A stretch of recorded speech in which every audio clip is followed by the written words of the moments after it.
ರಾಜ್ಯದ ಜನರೇ ಎಚ್ಚರ. ಇವತ್ತು ಮತ್ತೆ ನಾಳೆ ಭಾರಿ ಮಳೆಯ ಮುನ್ಸೂಚನೆ ಹವಾಮಾನ ಇಲಾಖೆ ಕೊಟ್ಟಿದೆ. ಕರುನಾಡಿಗೆ ತಪ್ಪಿಲ್ಲ ಮಳೆಯ ಕಂಟಕ.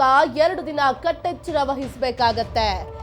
ರಾಜ್ಯದಲ್ಲಿ ಇವತ್ತು ನಾಳೆ ಭಾರಿ ಮಳೆಯ ಮುನ್ಸೂಚನೆ ಭಾರತೀಯ ಹವಾಮಾನ ಇಲಾಖೆ ಎಚ್ಚರಿಕೆ ಕೊಟ್ಟಿದೆ.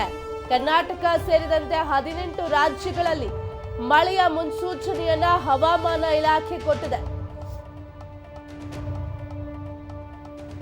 ಇವತ್ತು ಮತ್ತೆ ನಾಳೆ ಭಾರಿ ಮಳೆಯ ಮುನ್ಸೂಚನೆಯನ್ನ ಹವಾಮಾನ ಇಲಾಖೆ ಕೊಟ್ಟಿರುವಂತದ್ದು. 2 ದಿನ ರಾಜ್ಯದ ಜನ ಕಟ್ಟೆಚ್ಚರವನ್ನ ವಹಿಸಬೇಕು ಅನ್ನೋ ಮುನ್ಸೂಚನೆಯನ್ನ ಹವಾಮಾನ ಇಲಾಖೆ ಕೊಟ್ಟಿದೆ.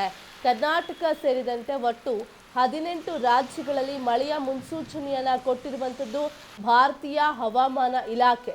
ಇನ್ನೂ 2 ದಿನ ಅಂದ್ರೆ ಇವತ್ತು ಮತ್ತೆ ನಾಳೆ ಭಾರಿ ಮಳೆಯಾಗಲಿದೆಯಂತೆ.